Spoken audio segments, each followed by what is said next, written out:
নমস্কাৰ সকলোকে ৰিপু Kumar musical YouTube চেনেললৈ স্বাগতম জনাইছোঁ।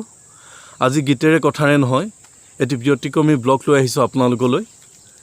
আৰু ব্লগটিৰ বিষয়বস্তু হৈছে স্বাস্থ্য সম্পৰ্কীয়। প্ৰায় এইকেইদিন সকলো মানুহৰে জ্বৰ, চৰ্দি, কাহ, মূৰ বিষ হৈ আছে। আৰু যোৱা দুদিনৰ আগত মোৰো চৰ্দি, কাহ, মূৰ বিষ হৈছিল। কিন্তু মই স্বাস্থ্যটোৰ প্ৰতি যিখিনি ল'বলগীয়া যত্ন লোৱাৰ ফলত ইতিমধ্যে মই ভাল পালোঁ। দৈনন্দিন জীৱনত আমি প্ৰত্যেকেই বিভিন্ন কৰ্মত ব্যস্ত হৈ থাকোঁ, একেবাৰে ৰাতিপুৱাৰ পৰা আৰম্ভ কৰি গধূলিলৈকে। কিন্তু এই ব্যস্ততাৰ মাজত আমি কেতিয়াবা নিজৰ শৰীৰটোৰ প্ৰতি বা স্বাস্থ্যটোৰ প্ৰতি যিখিনি ল'বলগীয়া যত্ন বা সাৱধানতাখিনি আমি পাহৰি যাওঁ। সেয়েহে আজি মই আপোনালোকক মই কেনেকৈ দৈনিক নিজৰ শৰীৰটো সুস্থ সবল কৰি ৰাখিবলৈ কেনেকৈ শাৰীৰিক ব্যায়াম কৰোঁ, কি এক্সাৰচাইজ কৰোঁ, আজি সকলো আপোনালোকক দেখুৱাম মোৰ এই ব্লগৰ জৰিয়তে। আপোনালোকে ভিডিঅ'টি প্ৰথমৰ পৰা শেষলৈকে চাই যাব। ইচ্ছা কৰিলে আপোনালোকেও মোৰ লগত এক্সাৰচাইজ কৰিব পাৰে। এক্সাৰচাইজ নম্বৰ 1,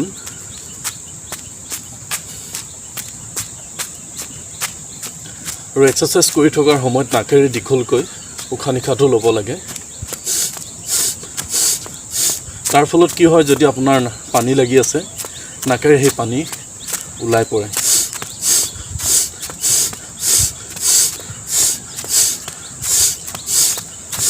এয়া মোৰো নাকেৰে পানী ওলাইছে আৰু অলপ মোৰো পানী লাগি আছে।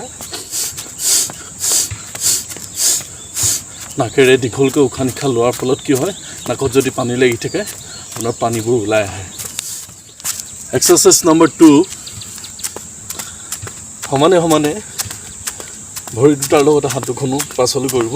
হাতখন যিমান উঠাব পাৰে আপোনালোকে। আৰু এক্সাৰচাইজ কৰি থোৱাৰ সময়ত নাকেৰে দীঘলকৈ উশাহ নিশাহ ল'ব।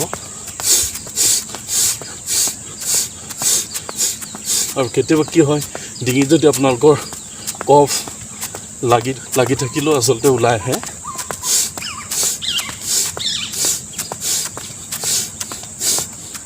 এক্সাৰচাইজ নম্বৰ 3, ভৰি দুটা এনেকৈ উঠাব ওপৰলৈ যিমান পাৰে। যিসকলে নোৱাৰে এনেকৈ কৰিব, হাত দুখন দি ল'ব। আৰু যিসকলে বেছিকৈ পাৰে সেইসকলৰ বাবে এনেকৈ কৰিব পাৰে।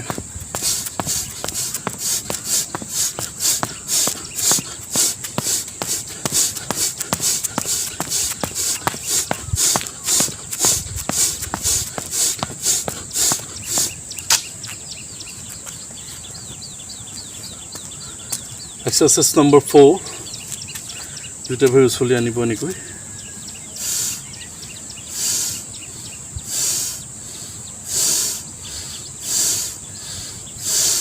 এক্সাৰচাইজ নম্বৰ 5,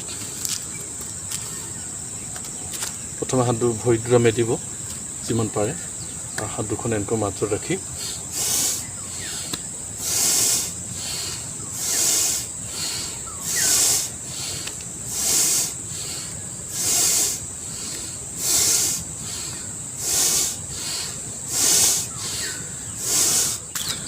এক্সাৰচাইজ নম্বৰ 6, প্ৰথমে হাত দুখন এনেকৈ মেলিব, তাৰপিছত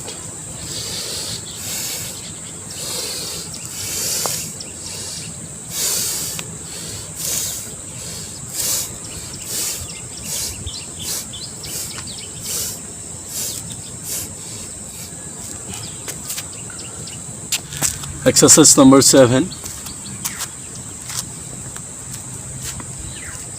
দুইটা ভৰি এনেকৈ মেলিব আৰু এটা ভৰিৰ ওপৰত এটা ভেজা দিব।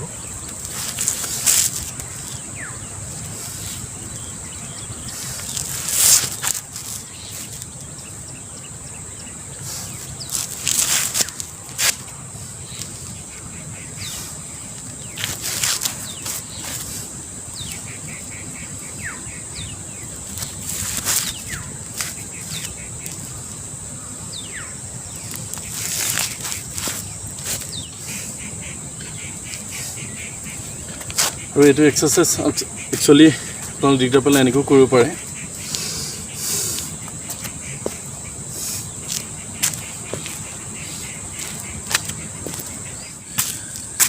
Exercise number 8,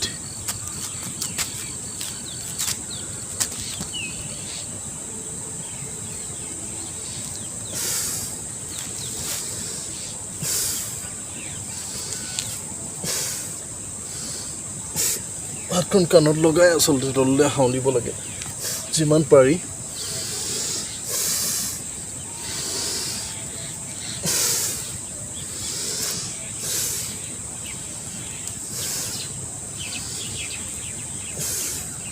Exercise number 9.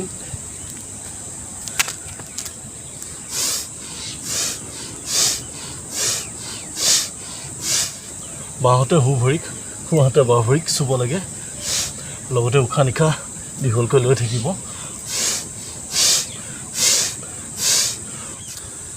আৰু আপোনালোকে প্ৰতিটো এক্সাৰসাইজ 5 মিনিট 10 মিনিট 20 মিনিট কৰিব পাৰে আৰু তাতকৈ বেছি যদি অধিক কৰিব বিচাৰে একেটা এক্সাৰসাইজ 40 মিনিট 50 মিনিট তেনেকৈ কৰিব পাৰে আৰু exercise number 10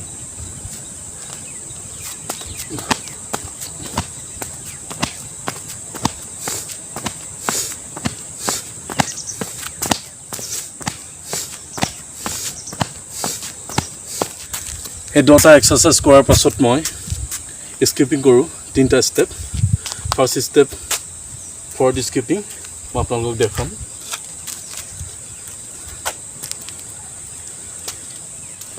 Step 1 forward skipping.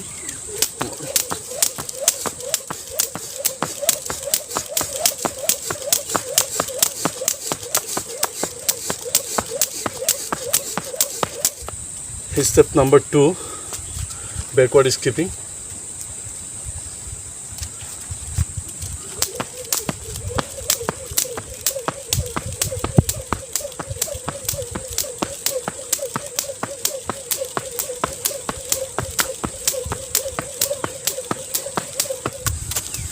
আৰু ষ্টেপ নম্বৰ 3 এই স্কিপিংটোৰ নামটো আসলতে মই কি হয় নাজানো কিন্তু মই নিজে নামাকৰণ কৰি লৈছোঁ নাচনি যেনেকৈ এনেকৈ কঁকাল ভাঙে যে সেইকাৰণে মই ইয়াৰ তেনেকুৱা ধৰণৰ স্কিপিংটো ডান্সিং স্কিপিং বুলি মই নিজে নামাকৰণ কৰি লৈছোঁ আপোনালোকে চাব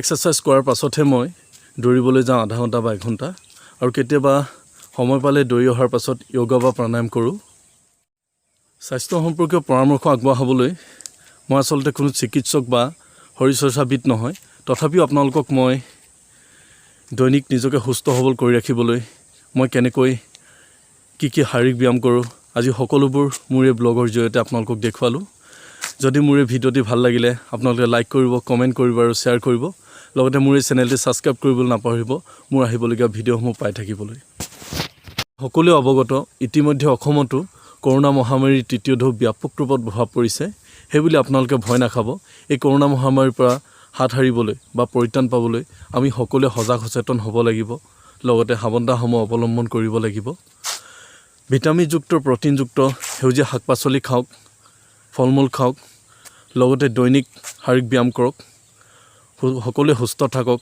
ভালে থাকক তাৰে মই কামনা কৰিছোঁ পুনৰ লগ পোৱাৰ আশাৰে